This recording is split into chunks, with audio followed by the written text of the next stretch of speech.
আমাদের মনমস্তিষ্কে বিভিন্ন বিভ্রান্তিকর বিশ্বাস ঢুকিয়ে দিয়ে ঈমানকে নষ্ট করবার জন্য নানামুখী ফিতনার ডিজাইন শয়তান এবং তার দোসররা করেছে। এর মধ্যে বহু ফিতনা আছে যে ফিতনাগুলোকে আমরা গ্রাসে গিলছি, আলিঙ্গন করছি, ভালো মনে করছি। মোহতারাম হাজেরিন, পৃথিবীর মানুষের জন্য সবচেয়ে বড় যে ফিতনা আসছে, যে ফিতনার ব্যাপারে এমন কোন নবী রাসূল পৃথিবীতে অতিবাহিত হননি যিনি তার জাতিকে সেই ফিতনা সম্পর্কে সতর্ক করেননি, সেই ফিতনার নাম হলো দাজ্জালের ফিতনা। দাজ্জালের ফিতনা কিন্তু চমকের ফিতনা। দাজ্জালের ফিতনা কিন্তু চমকের ফিতনা। দাজ্জালের কাছে বহুমুখী চমক থাকবে, যে চমকে মানুষের জীবন, মানুষের মরণ কন্ট্রোল করার পাওয়ার তার কাছে থাকবে। এমনকি মানুষের রুটি রুজি, মানুষের খাদ্য পানীয়, এগুলোও তার অনেকটা কন্ট্রোলে থাকবে। এমন একটা পরিবেশ পরিস্থিতি দাঁড়াবে, দাজ্জাল নিজেকে আল্লাহ বলে দাবি করবে, আর মানুষ হাজার হাজার বছর ধরে নবী রাসূলদের মাধ্যমে আল্লাহ সম্পর্কে যে ধারণা, আল্লাহর যে পাওয়ার সম্পর্কে ধারণা পেয়ে আসছিল, দাজ্জালের মধ্যে কিছু কিছু তার নকল এবং ফেক রূপ দেখতে পেয়ে তারা দাজ্জালকে আল্লাহ বলে বিশ্বাস করবে।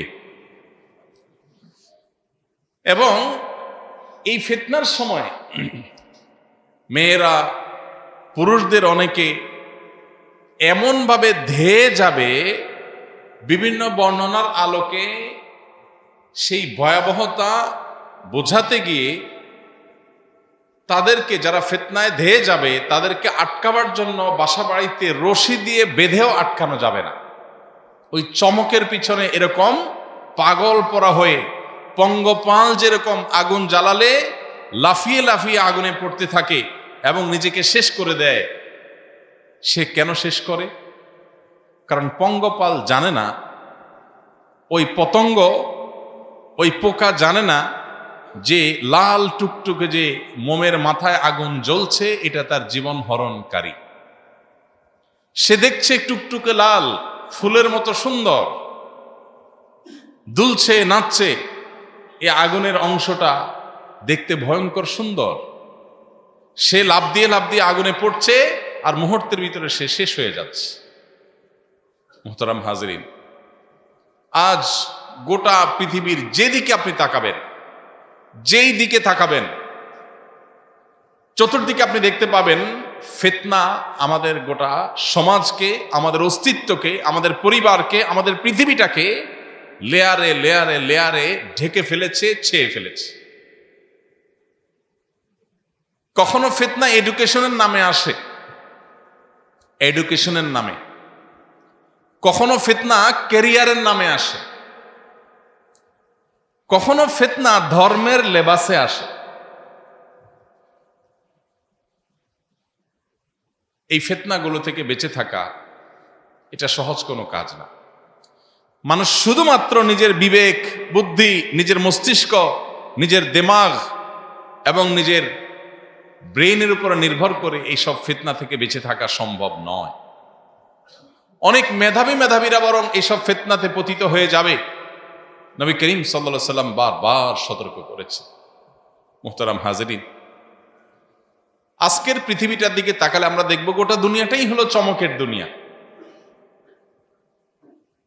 চমক ছাড়া আপনি কিছুই দেখতে পাবেন না যেদিকে তাকাবেন। আমরা যে খাবার গ্রহণ করি এগুলোতেও দেখবেন চমক, অসম্ভব স্বাদ, অসম্ভব রকমের আমাদেরকে টানছে, ডোপামিনে ভরা, আমাদের মধ্যে নেশার মতো আগ্রহ, উন্মাদনা তৈরি করছে। আপনি আধুনিক সমাজের তরুণদের, কিশোর দিকে যদি তাকান, আধুনিক যুগের তরুণ কিশোররা দেখবেন যে তারা আখ ছিলে খেতে পারে না। আমরা শৈশবে আখ ছিলে খেয়েছি, এখনো খেতে পারি, কিন্তু এখনকার পোলাপান আখ ছিলে খেতে বললে হাসবে, তারা বার্গারে কামড় দিতে পারে। কিসে কামড় দেয়? বার্গারে কামড় দিতে তারা অভ্যস্ত। দোতলা, তিনতলা, চারতলা, পাঁচতলা উঁচু করা বার্গার, বিশাল বড় হা করে এই বার্গারে কামড় দিতে পারে, কিন্তু একটা আখ ছিলে খেতে পারে না, যেটা প্রাকৃতিক, যেটা ন্যাচারাল, যেটা আল্লাহর সরাসরি সৃষ্টি, যেটা প্রসেসড না, সেটা তারা খেতে পারে না। তারা দেখবেন যে আম, কাঁঠাল এগুলো খেতে তারা অভ্যস্ত না, ভালো লাগে না তাদের কাছে। তাদের কাছে ভালো লাগে পিৎজা খেতে, বার্গার খেতে, ফাস্টফুড খেতে, চটপটি খেতে, এগুলো তাদের কাছে ভালো লাগে। আমাদের সামনে সহজে খাওয়ার মতো, সহজে উৎপাদন করার মতো, অল্প চেষ্টায় অনেক ফসল হওয়ার মতো বহু ব্যবস্থা এখন পৃথিবীতে আছে না নাই? আছে।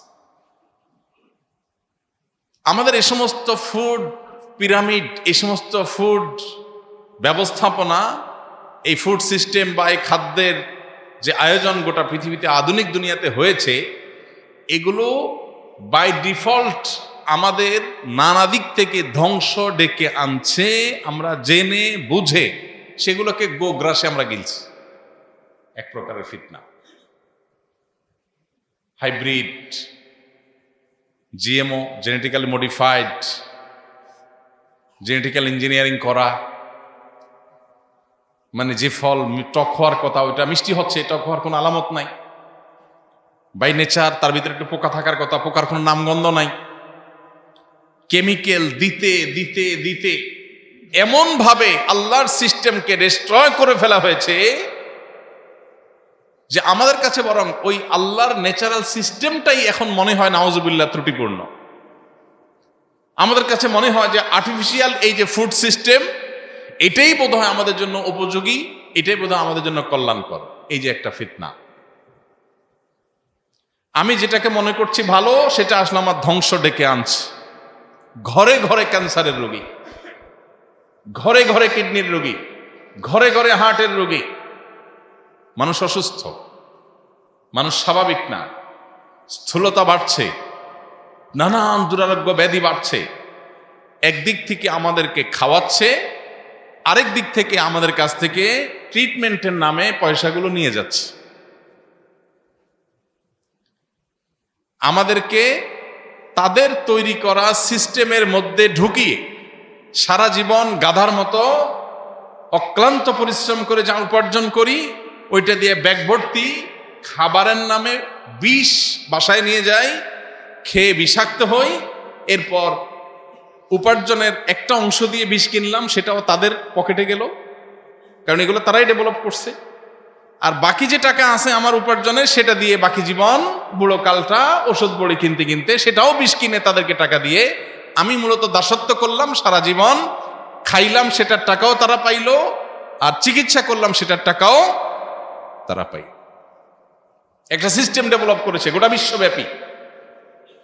মুসলমানের কাছে এখন কোরআনে কারীম এর তিলাওয়াতের মাধ্যমে শেফা গ্রহণ করা, এটা বরং অস্বাভাবিক মনে হয়। আরে ওষুধ খাইলে সাথে সাথে ভালো হয়ে যাচ্ছি, এখানে তো চমক আছে, নগদ লাভ আছে। এটা দেখে সে আল্লাহর সিস্টেমের প্রতি বিশ্বাস তার আস্তে আস্তে ঠুনকো হয়ে যাচ্ছে, দুর্বল হয়ে যাচ্ছে। সম্মানিত ভাইরা, আজ গোটা দুনিয়াতে আপনি তাকান, আমাদেরকে একটা এমন লাইফস্টাইল ধরে দেওয়া হয়েছে যেটা দেখতে বেশ ঝকঝকে তকতকে মনে হয়, বেশ চমকপ্রদ মনে হয়। আমাদের সামনে উন্নতির একটা গ্রাফ তৈরি করে দেওয়া হয়েছে, আমাদেরকে দেখানো হচ্ছে এটার নাম উন্নতি আর এটার নাম অবনতি, এটার নাম ডেভেলপমেন্ট আর এটার নাম পিছিয়ে থাকা। মিথ্যা।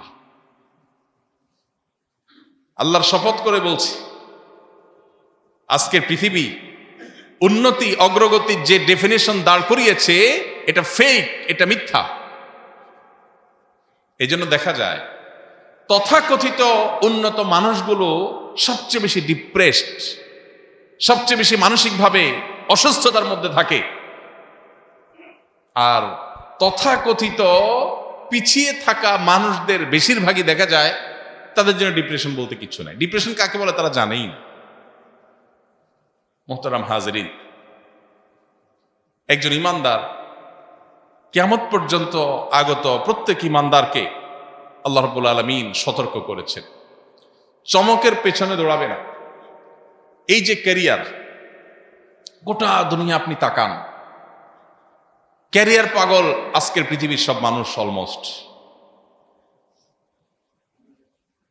আমাদের কাছে ক্যারিয়ার ডেভেলপ করাটা অনেক গুরুত্বপূর্ণ।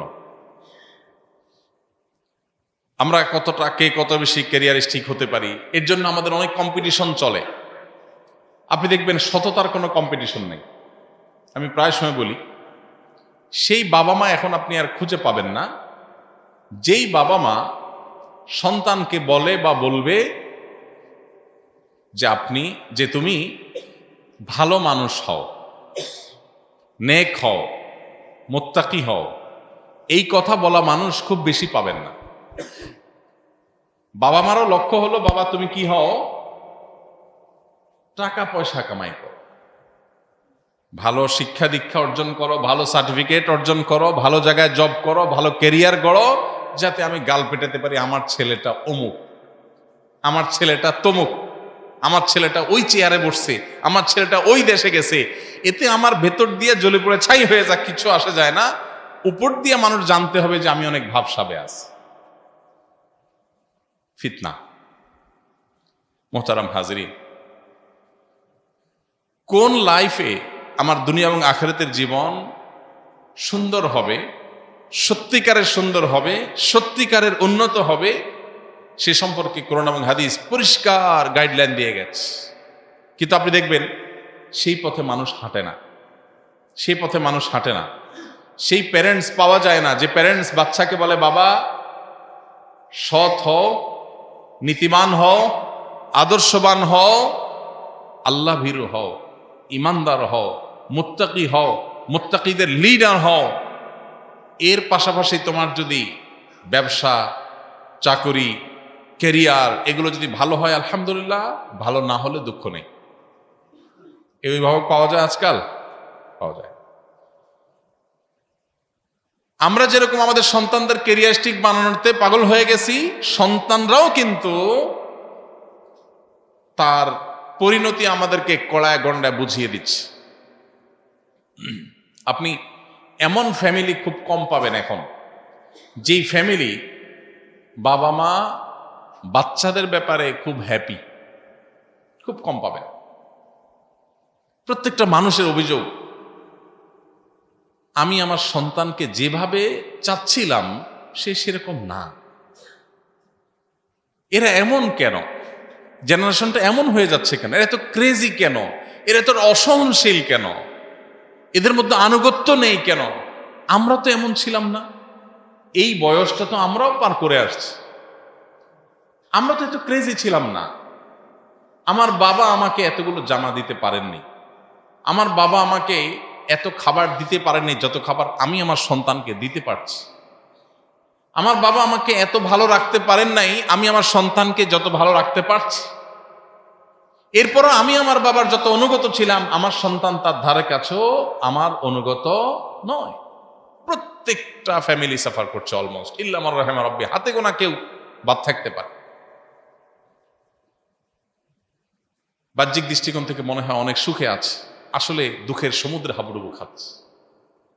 ফিতনা আমাদেরকে গ্রাস করে ফেলেছে।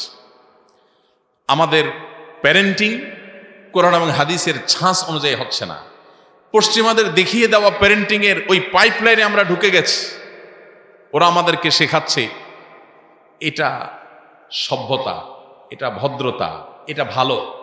ভালো এবং মন্দের ডেফিনেশন ওরা নিজেরা দাঁড় করিয়ে দিচ্ছে, আর ওটাকে আমরা ভালো মন্দের ডেফিনেশন ধরে নিচ্ছি। বাচ্চাদের কথা যদি বলেন, আজকের আধুনিক পৃথিবীতে দেখবেন বাচ্চাদের অধিকারের নামে অনেক চমকপ্রদ কাজকাম হয়। নারীদের অধিকারের নামে অনেক চমকপ্রদ কাজকাম হয়, অনেক মুখরোচক স্লোগান আওড়ানো হয়। ফিতনা, বিভ্রান্তি। দেখতে মনে হচ্ছে অনেক সুন্দর, এই লেয়ারের নিচে লুকিয়ে আছে বস্তা পচা সস্তা, একেবারেই ধ্বংসাত্মক ইজম, মতবাদ, থিওরি, এগুলো লুকিয়ে আছে। ভাইরা আমার, আজকের পৃথিবীতে, পৃথিবীর উন্নত অংশে আমরা আস্তে আস্তে সেদিকে যাচ্ছি। তথাকথিত উন্নত অংশে আপনি দেখবেন মা বাবাকে বাচ্চাদের শাসন করার অধিকার দেওয়া হয় না। এটা তো আমরা সবাই জানি। উন্নত দেশগুলোকে বাচ্চাদেরকে শাসন করবার কোনো অধিকার বাবা মাকে দেওয়া হয়, আইনত এটা অপরাধ। বহু কেস আমার কাছে এসেছে, বহু মানুষের হিস্ট্রি আমি জানি, বহু মানুষের চোখের পানি আমার সামনে পড়েছে, কখনো মায়ের, কখনো বাবার, কখনো ফ্যামিলির অন্য কোনো দায়িত্বশীল পর্যায়ের মানুষদের। তাদের সবাই অভিযোগের জায়গা হলো, আমাকে বলে দিয়েছে যে তোমার ছেলের 100 মিটার দূরত্বের মধ্যে তোমাকে থাকতে হবে, 100 মিটার ভিতরে ঢুকলে তুমি অ্যারেস্ট হয়ে যাবে, এবং মামলা চলমান, তোমার জেলে যেতে হবে, তোমার বিচার হবে, কেন তুমি বাচ্চাকে ধমক দিয়েছ। প্রিয় ভাইরা আমার, এই বিষয়টা বাহ্যিক দৃষ্টিকোণ থেকে দেখতে আমাদের কাছে খুব ভালো লাগে। আরে বাচ্চাদের ব্যাপারে কত কেয়ারি তারা, যে একটা ছোট মানুষ সাইকোলজিক্যালি সে দুর্বল হয়ে বড় উঠবে যদি সে ধমক টমক শুনে, তার গায়ে হাত দিলে সে মানসিকভাবে বিপর্যস্ত হয়ে যাবে। এই জন্য মানসিকভাবে যেন সে ফুরফুরে থাকে, চাঙ্গা থাকে, সে তার ধর্ম চুজ করবে। সে কি মেয়ে হয়ে ওড়না পড়বে কি পড়বে না, নামাজ পড়বে কি পড়বে না, কার সাথে বন্ধুত্ব করবে, কার সাথে রাতে থাকবে, কোথায় যাবে, এটা তার ডিসিশনের ব্যাপার। তাকে স্বাধীনতা দেওয়া হোক, সে নিজের মতো করে বেড়ে উঠুক। শুনতে বেশ সুন্দর লাগতেছে না কথাগুলো? বেশ ইস্তারি করা কথা মনে হচ্ছে না? জগজগে তক্তকে মনে হচ্ছে না? বাবা মা যদি ধমক দেয়, ওর মন খারাপ হবে, ও মানসিকভাবে দুর্বল হয়ে যাবে, ও ভীত সন্ত্রস্ত হয়ে পড়বে। ওকে ধমক দেওয়া যাবে না, সে যা খুশি তা করতে দিতে হবে, তাকে স্বাধীনতা দিতে হবে। শুনতে খুব ভালো শোনা যাচ্ছে না ভেড়া মা? এই কালচার যে সমাজে, পৃথিবীর যে সমস্ত অংশে এস্টাবলিশড আছে, সেই সমস্ত সমাজের বাচ্চারা কেমন আছে আগে আপনি গুগল করলে টের পাবেন। আপনি অনলাইনে ঢুকেন, সার্চ করেন, সেই সমাজের বাচ্চাদের মধ্যে আত্মহত্যার প্রবণতা কি পরিমাণ আপনি খোঁজ করলে দেখতে পাবেন। ডিপ্রেশন কি পরিমাণ আপনি খোঁজ করলে দেখতে পাবেন। তাহলে যেখানে ফ্যামিলি থেকে বাচ্চাদেরকে, বাবা মা থেকে বাচ্চাদেরকে দূরে সরাবার জন্য আয়োজন চলছে, ফ্যামিলি ভাঙার আয়োজন চলছে, ওইটার নাম দেওয়া হয়েছে শিশুর অধিকার। যেখানে স্বামীর সাথে স্ত্রীকে, স্বামী থেকে স্ত্রীকে দূরে সরাবার হাজারো আয়োজন করা হয়েছে, নাম দেওয়া হয়েছে নারী অধিকার। যেখানে মানুষকে বোকার, বেকুব বানানোর প্ল্যান পরিকল্পনা চূড়ান্ত হয়েছে, সেটার নাম দেওয়া হয়েছে মানবাধিকার। ভাইরা আমার, এই ফিতনাগুলো আজ এমন ভাবে ধেয়ে আসছে, এগুলো আমরা শিক্ষার নামে বইয়ে পড়ছি, এগুলো আমরা আদর্শের নামে আমাদের আইনে, সংবিধানে ধারণ করছি, এগুলোকে আমরা সভ্যতার নামে গো গ্রাসে গিলছি এবং এগুলোকে নার্চার করছি। মুসলমানের কাছে আজ কোরআন এবং হাদিস এটা 4 সাবজেক্টে পরিণত হয়েছে। এটা সেকেলে নাউজুবিল্লাহ, এটা পুরাতন, এখন আর চলে না, এখন আধুনিক যুগ, এখন অনেক আমরা মুখরোচক, অনেক নতুন নতুন আইডিওলজি পেয়েছি। এই আইডিওলজি থেকে আমাদের সন্তানদেরকে বাঁচানোর মতো চ্যালেঞ্জের কাজ আর কিচ্ছু নেই। আমি সবসময় বলি, যাদেরকে আল্লাহ সন্তান দিয়েছেন, বাবা হয়েছেন, মা হয়েছেন, অথবা যারা ভবিষ্যতে বাবা মা হবেন স্বপ্ন দেখেন, তাদের জন্য আল্লাহর এই জমিনে এই আগুনের আঁচ চতুর্দিকে যেটা চলছে, বিভিন্ন ইজম, বিভিন্ন মতবাদের নামে, বিভিন্ন কালচারের নামে, বিভিন্ন ডেভেলপমেন্টের নামে আজকের এই পৃথিবীর যে চমকগুলো চলমান আছে, ঝকঝকে তকতকে যে সভ্যতা আপনি দেখতে পাচ্ছেন, এগুলোর ছোবল দিয়ে আপনার সন্তানকে যে বেঈমান বানাবে না, এর কোনো গ্যারান্টি নাই, বরং ইমানদার থাকাটাই হলো চ্যালেঞ্জার। এর জন্য দরকার হলো সচেতনতা, এর জন্য দরকার সতর্কতা, এর জন্য দরকার চোখ কান খোলা। আপনি যেটাকে দেখছেন খাদ্য, সেটা বিষ না তো? আপনি যেটাকে দেখছেন চিকিৎসা, সেটা ধ্বংসের অপর নাম না তো? আপনি যেটাকে দেখছেন শিক্ষা, সেটা শিক্ষার নামে কুশিক্ষা না তো? আপনি যেটাকে দেখছেন শৃঙ্খলা, আইন, সভ্যতা, সেটা সবচেয়ে বড় অসভ্যতা না তো? ওর পেছনে লুকিয়ে থাকা লেয়ারটা কি, এই সম্পর্কে সতর্ক হওয়া আমাদের এইসব ফিতনা থেকে বাঁচার জন্য খুব বেশি জরুরি। আল্লাহ রাব্বুল আলামিন আমাদের সবাইকে এই সমস্ত ফিতনা থেকে বেঁচে থাকার তৌফিক দান করুন। ভাইরা আমার, আল্লাহ রাব্বুল আলামিন মুনাফিকদের সম্পর্কে বলেছেন, আলা ফিল ফিতনাতে সাকাতু, আলা ফিল ফিতনাতে সাকাতু, তারা ফিতনায় পতিত হয়ে গেছে। নবী সাল্লাল্লাহু আলাইহি সাল্লামের সময়কার মুনাফিকদের সম্পর্কে আল্লাহ বলছেন, আলা ফিল ফিতনাতে সাকাতু, জেনে রাখো তারা ফিতনায় ডুবে গেছে, ফিতনায় ডুবে গেছে, ফিতনায় পতিত হয়ে গেছে। আমরা যেন ফিতনায় পতিত না হই, নবীজি আমাদেরকে দোয়া শিখিয়েছেন। তিনি নির্দেশ করেছেন, তাআওয়াজু তাআওয়াজু মিনাল ফিতান মা যাহারা মিনহা ওয়া মা বাতান, তোমরা প্রকাশ্য ফিতনা দেখলে একটু বোঝা যায়, আবার কিছু আছে বোঝা যায় না। উপর দিয়ে দেখা যাবে খুব দারুণ একটা জিনিস, মনে হবে যে অনেক ভালো, কিন্তু সেটার ভেতরে লুকিয়ে আছে অনেক ভয়ঙ্কর জিনিস। এরকম প্রকাশ্য বা অপ্রকাশ্য যত রকমের ফিতনা হতে পারে, এইসব ফিতনা থেকে তোমরা আল্লাহর কাছে পানা চাও। সাহাবায়ে কেরাম সাথে সাথে আল্লাহর কাছে পানা চেয়ে দোয়া চেয়ে উঠলে, দোয়া পড়ে দোয়া চাইলেন আল্লাহর কাছে, দোয়া নিবেদন করলেন আল্লাহর কাছে, প্রার্থনা পেশ করলেন আল্লাহর কাছে, দোয়া করলেন, আল্লাহুম্মা ইন্না নাউযু বিকা মিনাল ফিতান মা যাহারা মিনহা ওয়া মা বাতান। বলেন, আল্লাহুম্মা ইন্না নাউযু বিকা মিনাল ফিতান মা যাহারা মিনহা ওয়া মা বাতান। এর অর্থ হলো, আল্লাহ আপনার কাছে ফিতনা থেকে পানা চাই, আশ্রয় চাই, আপনি ফিতনা থেকে আমাদের রক্ষা করেন। প্রকাশ্য ফিতনা, অপ্রকাশ্য ফিতনা, গুপ্ত ফিতনা, এই সব ধরনের ফিতনা থেকে আপনি আমাদেরকে বাঁচিয়ে রাখেন এবং হেফাজত করেন। মোহতারাম হাজরিন, ফিতনার যত রকম ফের আছে, ফিতনার যত আইটেম আছে, ফিতনার যত পদ্ধতি হতে পারে, সেটা বলে শেষ করা কঠিন। আমাদের কাছে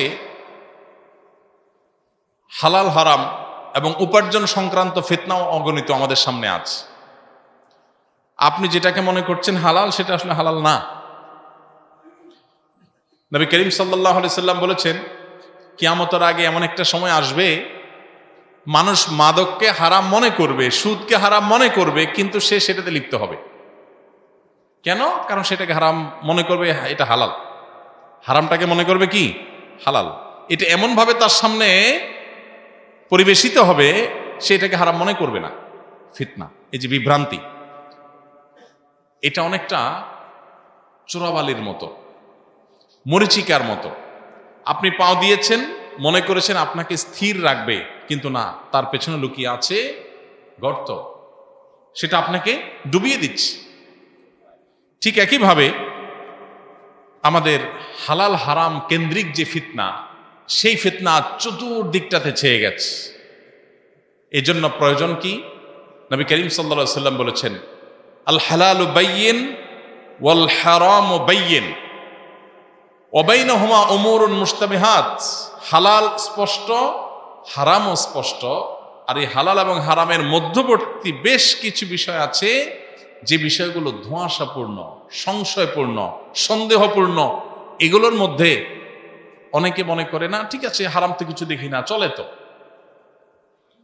এটা বলে যখন কেউ ওইদিকে অগ্রসর হয়, সে আসলে হারামে লিপ্ত হয়ে যায়, আর ব্যাক করতে পারে না।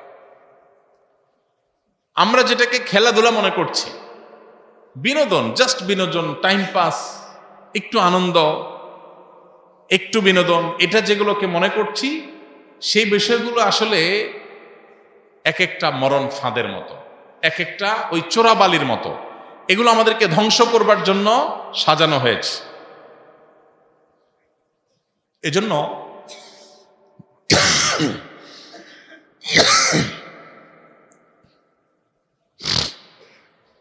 আল্লাহ রাব্বুল আলামিনের কাছে পানা চাওয়া দরকার। আল্লাহ তাআলা আমাদেরকে সব ধরনের ফিতনা থেকে হেফাজত করুন। সামাজিক যোগাযোগের মাধ্যম, নাম হয়েছে কি? সামাজিক যোগাযোগের মাধ্যম, সোশ্যাল মিডিয়া। সবচেয়ে বেশি আনসোশ্যাল করে দিচ্ছে, সবচেয়ে বেশি আনসোশ্যাল করে দিয়েছে আমাদেরকে, সবচেয়ে অসামাজিক করে দিয়েছে।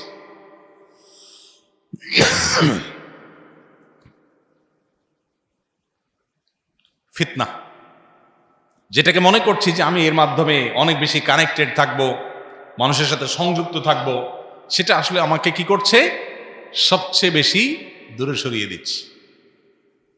আমি দাওয়াতের কাজ অনেক বেশি করতে পারবো, ওটা করতে গিয়ে আমি গেলাম সোশ্যাল মিডিয়াতে, দাওয়াতের কাজের নাম দিয়া ব্যাকগ্রাউন্ড মিউজিক ইত্যাদি এগুলো শোনাটাও আমার কাছে এখন আর দর্শনীয় বিষয় মনে হয় না। ফিতনা, আমি যেটাকে ভালো মনে করছি সেটা মূলত বিষ ভিতরে লুকিয়ে রাখছে। মোহতারাম হাজরিন, ইমানের জন্য ফিতনা তো আর বলার অপেক্ষা রাখে না। এই জন্য এই ফিতনাগুলো থেকে বাঁচার জন্য সংগ্রাম দরকার। সবকিছুর আগে ফিতনা বোঝা দরকার। কিয়ামতের পূর্বে নবী সাল্লাল্লাহু আলাইহি সাল্লাম বলেছেন, তাকসুরুল ফিতান, কিয়ামতের আগে ফিতনা পৃথিবীতে বাড়বে, মানুষ যেদিকে যাবে ফিতনায় পতিত হবে। এই জন্য আমরা যে নামাজের মধ্যে দোয়ায়ে মাসুরা পড়ি শেষ বৈঠকে, আল্লাহুম্মা ইন্নী যালামতু নাফসি যুলমান কাসীরা ওয়া লা ইয়াগফিরুয যুনুবা ইল্লা আনত ফাগফিরলি মাগফিরাতাম মিন ইনদিক ওয়ারহামনি ইন্নাকা আনতাল গফুরুর রহিম। চমৎকার অর্থবহ একটা দোয়া।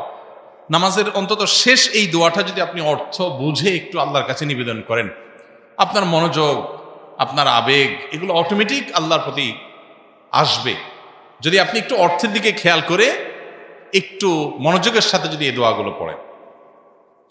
এই জায়গায় অর্থাৎ শেষ বৈঠকের এই দোয়া মাসুরের জায়গায় নবী করিম সাল্লাল্লাহু আলাইহি সাল্লাম আরেকটা দোয়া আল্লাহর কাছে নিবেদন করতেন। সেই দোয়াটা হলো, আল্লাহুম্মা ইন্নী আউযু বিকা মিন আযাবিন নার ওয়া আযাবিল কবর। আল্লাহ, আপনার কাছে জাহান্নামের আগুন থেকে, কবরের আযাব থেকে পানাহ চাই।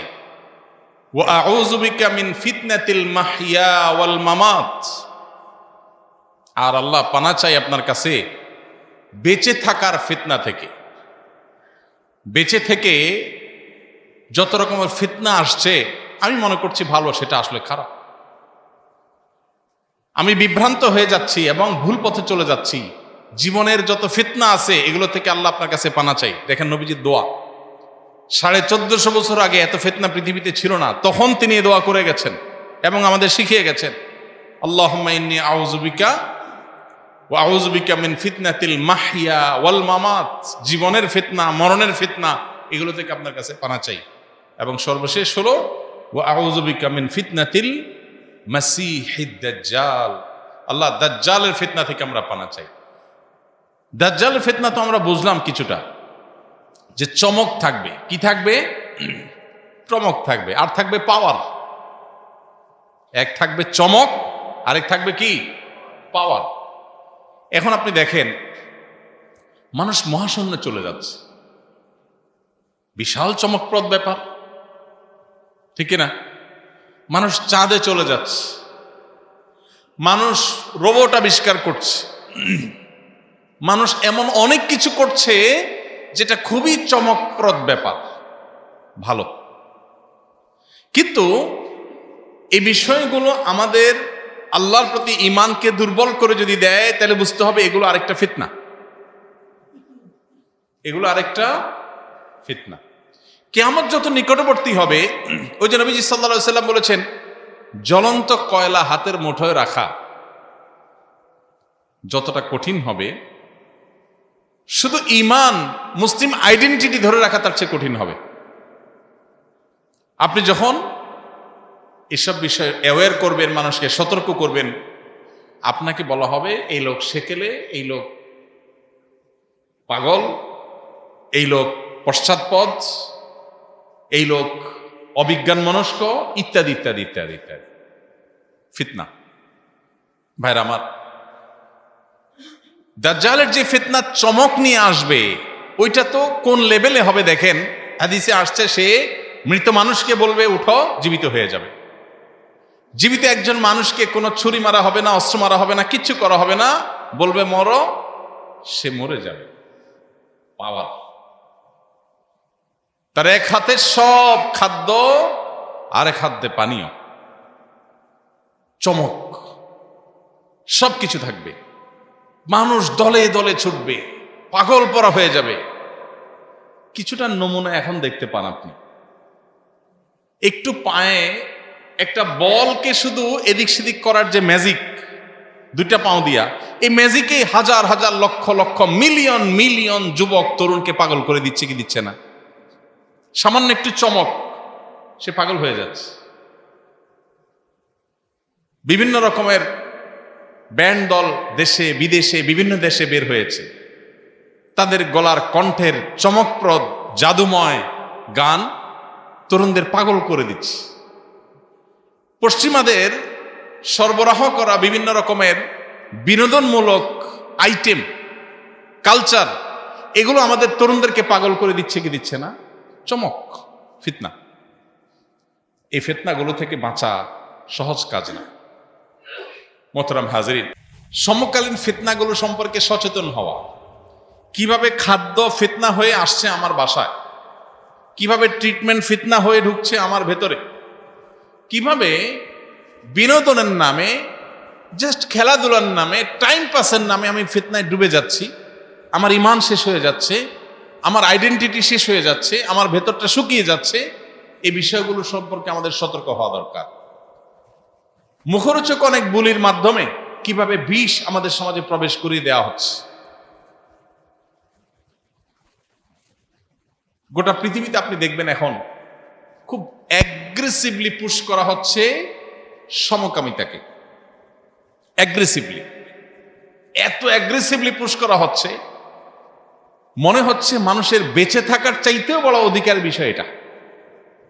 এটাকে অধিকারের খোলসে পেশ করা হচ্ছে যে কিছু মানুষ, তাদের তো ডিমান্ড, তাদের অধিকার আপনি খর্ব করছেন, আপনি বাধা দিচ্ছেন, তাদেরটা তাদেরকে করতে দেন, তাদের স্বাধীনতার ব্যাপার আছে। স্বাধীনতার খোলসে এই জিনিসটা পুশ করা হচ্ছে। কেন পুশ করা হচ্ছে?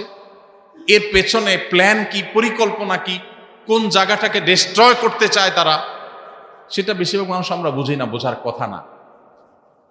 আমরা জাস্ট গুটি, আমাদেরকে চালা হচ্ছে। এরকম অনেক বিষয় আছে যে বিষয়গুলো সমাজে ব্যাপকভাবে ছেয়ে গেছে, কিন্তু সেগুলোকে ফিতনা হিসেবে আমরা জানি না। এগুলো সবকে জানা হলো সবচেয়ে জরুরি বিষয়।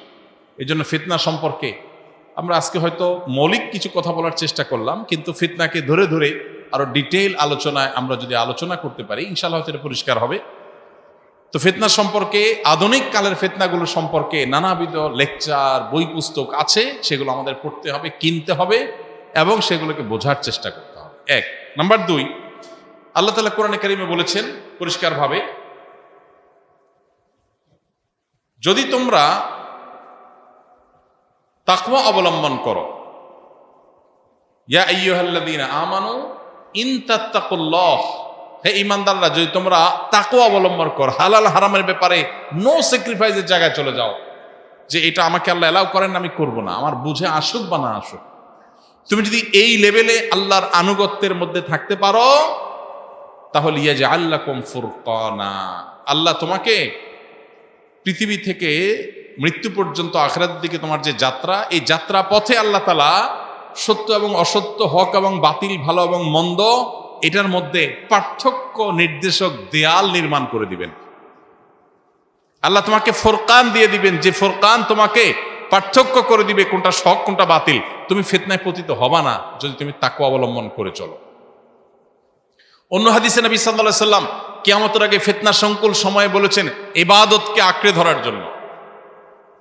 আরেক বর্ণনায় কিতাব এবং সুন্নাহকে আঁকড়ে ধরার কথা বলেছেন। তাহলে 3টা জিনিস আমরা এখানে পেলাম। 1, তাকওয়া অবলম্বন করা। আল্লাহ যেটাকে হারাম করেছেন তার ধারে কাছেও আমি যাব না, সেটা যত মুখরোচক হোক, সেটা যত চমকপ্রদ হোক। আর আল্লাহ যেটা নির্দেশ করেছেন সেটা আমি করবই করব, তাতে যা হয় হোক। এই লেভেলে যদি কেউ যেতে পারে, আল্লাহ তাকে হেফাজত করবেন। নাম্বার 2, আল্লাহর ইবাদত এবং বন্দিগির মধ্যে নিজেকে, নিজের পরিবারকে যতটা আবদ্ধ করে রাখা যায়।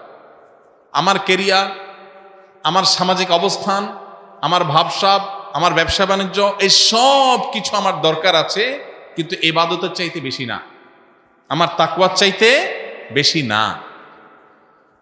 এটা যদি করা যায় তো আল্লাহ তাআলা ফিতনা থেকে হেফাজতে রাখবেন। এবং তৃতীয়ত হলো, কোরআন এবং সুন্নাহকে যদি কেউ আঁকড়ে ধরে যে বাবা এত কিছু বুঝি না, কোরআন এবং সুন্নাহ কি বলছে, কোরআন সুন্নাহর বাইরে আমি যাব না, এই পর্যায়ে যদি কেউ থাকার চেষ্টা করে, মুস্তাহিদ উলামা ইকরামের যে ইস্তিহাদ কোরআন সুন্নাহর উপরে ভিত্তি করে হয়েছে সেটার মধ্যে থাকাটাও কোরআন সুন্নাহর মধ্যেই থাকা, অতএব কোরআন সুন্নাহর মধ্যেই থাকার যদি কেউ চেষ্টা করে, আল্লাহ তাকে ফিতনা থেকে হেফাজত করবেন, রক্ষা করবেন। তাহলে চারটা হলো, প্রথমটা হলো ফিতনা সম্পর্কে সচেতন হওয়া, জানা। দ্বিতীয় হলো তাকওয়া অবলম্বন করা, আল্লাহর নির্দেশ মতো চলা, নিষেধ থেকে বাঁচার জন্য সংগ্রাম করা। আর 3 নম্বর হলো আল্লাহর ইবাদত বন্দেগীর মধ্যে নিজেকে আবদ্ধ রাখা। 4 নম্বর হলো কোরআন এবং সুন্নাহর মধ্যেই থাকা যথাসম্ভব। আর 5 নম্বর হলো আল্লাহর কাছে দোয়া করা। কি করা? সবচেয়ে বড় অস্ত্র, চোখের পানি ফেলে দোয়া করা। আল্লাহুম্মা ইন্না নাউযু বিকা মিনাল ফিতানি মা যাহারা মিনহা ওয়া মা বাতান। আল্লাহ, আমি জানি না কোনটা ফিতনা কোনটা ফিতনা না, ফিতনা কিভাবে আসছে আমি জানি না। আল্লাহ, আপনি আমাকে হেফাজত করেন, আপনি হেফাজত করেন। আল্লাহ, আমি নিজের বিবেক দিয়ে সব ফিতনা থেকে বাঁচতে পারবো না, আপনি আমাকে বাঁচায় দেন। আল্লাহর কাছে দোয়া করা। নামাজের শেষ বৈঠকে যখন দোয়া মাসুরা পড়েন, এই দোয়াটাও পড়েন মাঝে মধ্যে।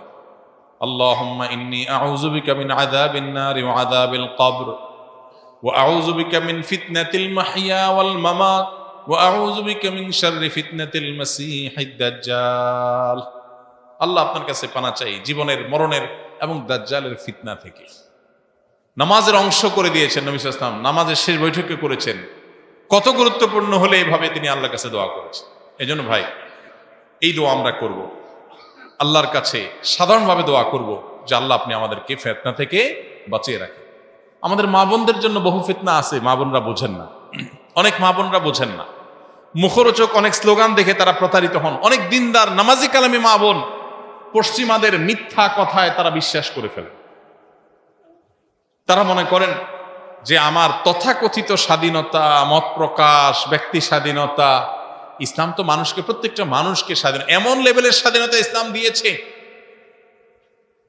প্রত্যেকটা মানুষের অ্যাকাউন্টকে আলাদা আলাদা করতে বলেছে। একটা বাচ্চা যদি গিফট পায় লক্ষ লক্ষ কোটি কোটি টাকা, মা বাপ সেটা আত্মসাৎ করতে পারবে না, চাইলেও খরচ করতে পারবে না। বাচ্চার টাকায় বাচ্চার জন্য খরচ করার পর যেটা থাকবে সেটা রেখে দিতে হবে বাচ্চা প্রাপ্তবয়স্ক হওয়ার পর পর্যন্ত। কোন লেভেলের অধিকার দিয়েছে ব্যক্তিগত, যেটাকে মত প্রকাশের অধিকার আপনি বলেন। বাচ্চাকে যদি কোনো বাপ মা বিয়ে দেয় যদি অপ্রাপ্তবয়স্ক অবস্থা, ইসলামের নির্দেশনা হলো প্রাপ্তবয়স্ক হওয়া পর্যন্ত এটা ঝুলে থাকবে। বাচ্চা প্রাপ্তবয়স্ক হওয়ার পর বাবা মার সিদ্ধান্তকে সে কন্টিনিউ করবে নাকি ডিনাই করবে, এই অধিকার তার হাতে থাকবে। এখন প্রাপ্তবয়স্ক আবার কাকে বলে, এটা আরেক আলোচনা, এটা আরেক ফিতনার বিষয়। ইসলাম আমাদেরকে প্রাপ্তবয়স্ক হওয়ার সংজ্ঞা দিয়েছে, বায়োলজিক্যাল প্রাপ্তবয়স্ক হওয়ার সংজ্ঞা, সবচেয়ে যৌক্তিক এবং লজিক্যাল। একটা মানুষ ফিজিক্যালি যখন বয়স্ক মানুষের সিমটম তার মধ্যে দেখা দিবে, পুরুষ হলে পুরুষের মতো দাড়ি গোপ গজানো, স্বপ্নদোষ হওয়া, মেয়ে হলে মেয়েদের মতো মাসিক হওয়া ইত্যাদি, অর্থাৎ বায়োলজিক্যালি সে আসলে তার মধ্যে একটা জেনেটিক্যালি চেঞ্জ হয়েছে এবং বায়োলজিক্যালি সে বয়স্ক মানুষ হচ্ছে, সেই সিমটম তার মধ্যে আসছে, তখন তাকে প্রাপ্তবয়স্ক বলেছে ইসলাম। এটা যৌক্তিক। আর আপনি বলতেছেন ভাই, কোনো দেশে 18, কোনো বয়সে 16, কোনো দেশে 21, 10 বছর পরে বলবেন 31, তার আগ পর্যন্ত শিশু। মনে চাইলো একটা ফিগার বসাই দিলেন। আপনি যে 18 বসাইলেন, ওয়াই নট 17, ওয়াই নট 19? কোনো যৌক্তিক কারণ আছে? কোনো ব্যাখ্যা আছে? কোনো দেশে 16, এক আমেরিকার মধ্যে কোথাও 16, কোথাও বেশি কোথাও কম। আর ইসলাম বলেছে না, যখন পুরুষের আলামত তার ছেলে মধ্যে, বাচ্চার মধ্যে আসবে, তখন সে প্রাপ্তবয়স্ক ধরবে। যাই হোক, তো যে কথাটা বলছিলাম, আমাদের বোনদেরকে অনেক ফিতনা গ্রাস করে ফেলছে। নবী সাল্লাল্লাহু আলাইহি ওয়াসাল্লাম সতর্ক করেছেন বিদায় হজের ভাষণে, মেয়েদের বিষয়ে তোমরা আমার কাছ থেকে ওসিয়ত গ্রহণ করো। আমাদের বোনদেরকে মুখরোচক কথা দিয়ে ভুলিয়ে ফেলছে, বিভ্রান্ত করে ফেলছে, কিশোরদেরকে বিভ্রান্ত করে ফেলছে। আমি ওই কথা বলতে গিয়ে অন্যদিকে গিয়েছিলাম যে বাচ্চাদেরকে শাসন করতে পশ্চিমারা আপনাকে অনুমোদন করবে না, বলবেন আপনার শাসন করা যাবে না কেন? কারণ এটা শিশুর অধিকার খর্ব। আপনি বলবেন ওয়াও, শিশুদের ব্যাপারে কি পরিমাণ সতর্ক তারা, হ্যাঁ, কত সিরিয়াস, তাই না? আপনি একটু অন্য লেয়ারে চিন্তা করেন তো, তারা যে কালচার ডেভেলপ করছে সেই কালচারে শিশু বাবা মার সান্নিধ্য বেশি পায়, নাকি আমরা যে কালচারের মধ্যে আছি এখানে শিশু বাবা মার সান্নিধ্য বেশি পায়? আমাদের কালচারে বেশি পায় না? মনে করেন একজন মা গৃহিণী, তিনি বাহিরে কোথাও জব করতে যান না, এই বাচ্চাটা তার সান্নিধ্য সাহচর্য যতটা পায়, একজন মা যখন বাহিরে জব করতে যান তখন কি এতটা সান্নিধ্য পায়? তো যদি না পায়, এই বাচ্চার জন্য পৃথিবীতে মায়ের চেয়ে আপন আর কেউ হতে পারে? কোন সিস্টেমে সম্ভব মায়ের শূন্যতা পূরণ করা? কেন আপনাদের বাচ্চাগুলো ডিপ্রেসড হয়ে বড় হচ্ছে আপনারা তো চিন্তাও করেন না? একদিকে আপনাকে খুব চমকপ্রদ একটা জিনিস বোঝানো হচ্ছে, আপনি বলছেন ওয়াও কত সুন্দর, কিন্তু এর পেছনে লুকিয়ে আছে এক ধ্বংস। এই বাচ্চা ডিপ্রেসড হয়ে, এই বাচ্চা মানসিকভাবে শারীরিকভাবে দুর্বল হয়ে সে বড় হচ্ছে। ভাইরা আমার, এরকম হাজারটা বিষয় আছে যেগুলো আজ আমাদের সমাজে মুসলমানরাই আমরা গোগ্রাসে গিলছি, সেগুলোকে ওয়েলকাম করছি, মনে করছি ওয়াও অনেক ভালো। আরেকটা ফিতনার কথা বলি, মনে করেন পৃথিবীর উন্নত অনেক দেশ আছে। বেশ কিছুদিন আগে আমাকে এক ভাই বলতেছিল যে ওরা কত মানবিক, আপনি জানেন আমার দেশে মানুষ এত খারাপ, চুরি ডাকাতি চুপটামি মিথ্যা বাটপারি কোন লেভেলে করে আমার দেশে মানুষ। ওয়াও। বিশেষ করে আমাদের দেশের কিছু ভাইরা উন্নত দেশে যখন মাইগ্রেন্ট হয়ে চলে যান, ওখানে এস্টাবলিশড হয়ে যান, তো এমনি তো আমাদের দেশে নানান অনিয়ম, অপশাসন, গুড গভর্নেন্সের অভাব এগুলো তো আছে, এটা তো সত্য কথা। তো এগুলো ওনাদেরকে মাঝে মধ্যে দেখা যায় যে এমন লেভেলে বলেন যে দেখেন এখানে কত সুন্দর, সবাই কিউই মেনটেন করে, সবাই খুব আপনার সিরিয়াল অনুযায়ী সব কিছু করে, সবাই খুব ভদ্র, সবাই কোয়াইট অ্যান্ড সাইলেন্ট, কেউ কারোর অধিকার নষ্ট করে না, কেউ কাউকে কিচ্ছু করে না। আমি বললাম ভাই অনেক হয়েছে, এবার একটু থামেন, একটা প্রশ্নের উত্তর দেন। বলে কি? আমি বললাম এই দেশের জনগণের ট্যাক্সের টাকায় বোমা হয়ে পৃথিবীর অসংখ্য শিশুকে হত্যা করা হচ্ছে, ওই বিষয়ে এদেশের জনগণ কি ভূমিকা পালন করছে? তখন কবি নীরব হয়ে গেছে। তা বললাম আপনি মানবতার এই লেয়ারটা চিন্তা করলেন না? এই লেয়ারটা চিন্তা করলেন না? আপনাকে দেখানো হচ্ছে একটা বিড়াল একটা গর্তে পড়ে গেছে, এই বিড়াল উদ্ধার করার জন্য সেনাবাহিনীর তাদের ফোর্স চলে গেছে, হেলিকপ্টার নিয়ে চলে গেছে, ঝুলে ঝুলে রশি দিয়া ওই বিড়ালটাকে উদ্ধার করছে। ওয়াও কি মানবিক! তারা কুত্তার জন্য হসপিটাল করেছে, বিড়ালের জন্য হোস্টেল খুলেছে, কি মানবিক! কিন্তু শিশু মেরে সাফ করে ফেলতেছে, শিশু মেরে সাফ করে ফেলছে, গোটা স্কুল একসাথে শেষ করে দিচ্ছে, শিশু সহ, শত শত শিশু সহ হসপিটাল শেষ করে দিচ্ছে। একদিকে বলতেছে এই বাবা তুমি কেন মেয়েকে বলছো ওড়না পড়তে, তুমি তাকে সেক্সুয়াল অ্যাবিউজ করেছো, চলো জেলখানায় চলো। আবারই এত সতর্ক বাচ্চাদের ব্যাপারে, যে বাবা হয়ে সন্তানকে একটু কড়াকড়ি করেছে, এটা তো অন্যায় হয়ে গেছে। বাহ, বাচ্চাদের ব্যাপারে কত সিরিয়াস, তাই না? কিন্তু সেই মানুষটাই বাচ্চাদের গণহারে হাজার হাজার বাচ্চার লাশ বের করছে তার ট্যাক্সের টাকা দিয়ে, কোনো অসুবিধা হচ্ছে না। তাদের পার্লামেন্ট অনুমোদন দিচ্ছে, তাদের সিনেটররা অনুমোদন দিচ্ছে, আর এগুলোকে সন্দেহাতীত ভাবে তারা মনে করছে তারা ভালো কাজ করছে। ভাইরা আমার, কোরআনে আল্লাহ তাআলা বলেছেন, তারা বলে ইন্নামা নাহনু মুসলিহুন, তারা বলে আমরা বিশ্বে শান্তি প্রতিষ্ঠা করছি। কি করছি? শান্তি প্রতিষ্ঠা করছি। যেই দেশে যা খুশি করলাম, এত মানবিক। তাহলে আফ্রিকার এক একটা গরিব দেশের খনিজ সম্পদ লুট করার জন্য শান্তি রক্ষার নামে সেখানে হাজার হাজার লোক মোতায়েন করে তাদের সম্পদ চুরি করে লুট করে দিনের আলোতে রাতের অন্ধকারে নিয়ে যাচ্ছ। তুমি সভ্য? তুমি মুসলমানকে সভ্যতা শেখাতে আসছো? তাকে যে সভ্যতা মনে করছে সে ফিতনায় পতিত হয়েছে। সে জানে না এর পেছনের লেয়ার অত্যন্ত ভয়ঙ্কর। ভাইরা আমার, অনেক মুসলমান আছি আমরা, আমরা এই সমস্ত ফিতনায় ডুবে গেছি। আমাদের কাছে বুঝে আসে না এগুলো কি। একজন মানুষ আল্লাহর প্রতি বিশ্বাস করে না, আর সব ভালো, ওদের ইমানটা নাই, শুধু বাকি সব জিনিস মাশাআল্লাহ। শুধু কি নাই? ইমানটা শুধু নাই। আমাদের শুধু ইমান আছে, আর আমরা চুরি করি, মিথ্যা কথা বলি, বাটপারি করি, কোনো ঠিক ঠিকানা নাই। মুসলমানদের অবস্থা দেখছেন কি অবস্থা, দুর্নীতিতে ভরা। শুধু কি আছে? ইমান আছে। আর ওদের ইমান নাই, বাকি সব আছে। ব্যাপারটা কিরকম হলো? ওই যে এর আগে বলছিলাম, এক মুরব্বী, ডিজিটাল পৃথিবী সম্পর্কে ধারণা নেই। উনি দেখতেছেন একটা লোক ঝগড়া করতেছে একজনের সাথে। বলে কি হয়েছে বাবা? বলে ওনার কাছ থেকে আমি 10,000 টাকা পাইতাম, অনেকদিন ঘুরাইছে, উনি একটা মোবাইল ব্যাংকিং এর নাম্বার চাইছে, নাম্বার দিছি, উনি ওই টাকা আমাকে দিছে, কিন্তু একটা ডিজিট ভুল করছে, শেষে ছিল 0, উনি 0-র জায়গায় 9 চাপ দিয়ে টাকাটা পাঠাই দিচ্ছে। টাকাটা আরেকজনের কাছে চলে গেছে। এই জন্য আমি তার সাথে ঝগড়া করতেছি। পাশে আরেকজন দাঁড়িয়ে আছে, ওনার থেকেও 10,000 টাকা পাইতো, উনি 5,000 পাঠাইছে, বাকি 5,000 পাঠায় নাই, তবে 5,000 কারেক্ট নাম্বারে পাঠাইছে। এখন যেই মুরব্বী ডিজিটাল এই নাম্বারের কাজ এগুলো বুঝে টুঝে না, এটা এই টেকনোলজি সম্পর্কে জানো না, সে মুরব্বী বলতেছে, বাবা একটা লোক 10,000-এর জায়গায় 5,000 দিছে, তুমি তারে কিছু বলতেছো না। আর এই বেচারা 10,000-এর জায়গায় 10,000-ই দিছে, খালি একটা নাম্বার ভুল করছে, এটার জন্য এত চেতার কি আছে? কি বলেন?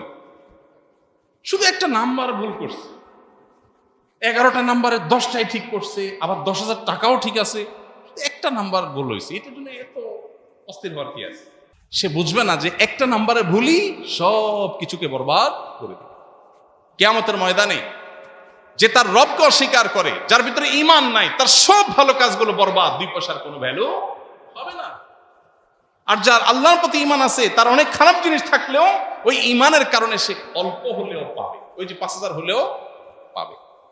আল্লাহ তাআলা পৃথিবীর এই চমক, এই ফিতনা, এগুলোর কারণে যেন আমাদের ঈমান, আমাদের আমল, আমাদের তাকওয়া, এগুলো থেকে আমরা সরে না যাই। আল্লাহ আমাদেরকে হেফাজত করুন।